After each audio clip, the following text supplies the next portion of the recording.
আজকে এমন একটা রেসিপি করে দেখাবো যেটা খেলে আপনাদের মুখের রুচি তো ফিরবেই, সাথে সিজনাল যত জ্বর সর্দি ঠান্ডা আছে সব ভালো হয়ে যাবে। আশা করছি আপনাদের কাজে আসবে। চলুন তাহলে দেখে নেওয়া যাক। এর জন্য আমি সবগুলো উপকরণ একসাথে সাজিয়ে নিয়েছি, কারণ যে কোনো কিছু গুছিয়ে রান্না করতে গেলে এটা বেশি সুবিধার হয়।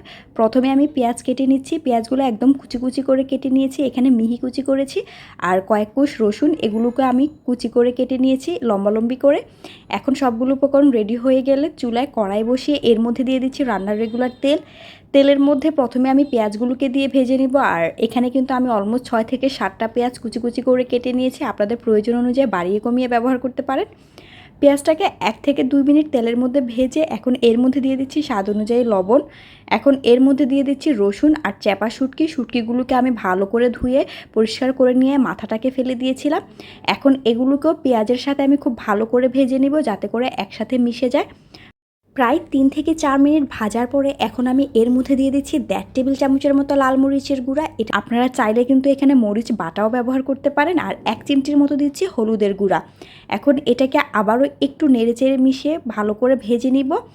প্রায় 30 সেকেন্ডের মতো এই কাজটা করে এখন এর মধ্যে আমি আধা কাপের মতো দিয়ে দিচ্ছি পানিটা কিন্তু আমি খুবই সামান্য ব্যবহার করেছি, বেশি দিইনি।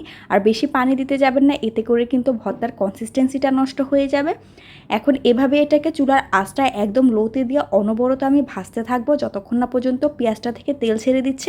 এখন এর মধ্যে দিয়ে দিচ্ছি 1 মুঠের মতো ছোট চিংড়ি, আপনারা চাইলে বড় চিংড়িও ব্যবহার করতে পারেন। এখন এগুলোকে একসাথেই ভেজে নিব প্রায় 5 থেকে 6 মিনিট সময় নিয়ে।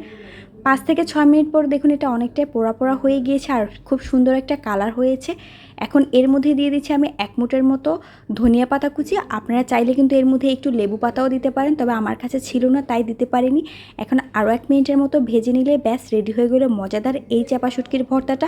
এই ভর্তাটা গরম ভাত দিয়ে খেতে যতটা না মজা লাগে, খিচুড়ি দিয়ে খেতে কিন্তু ততটাই মজার লাগে। আর এটা চাইলে আপনারা 3 থেকে 4 দিন অলমোস্ট 1 সপ্তাহের মতো নর্মাল ফ্রিজে রেখে খেতে পারবেন। আশা করছি ভালো লেগেছে। Thanks for the watching.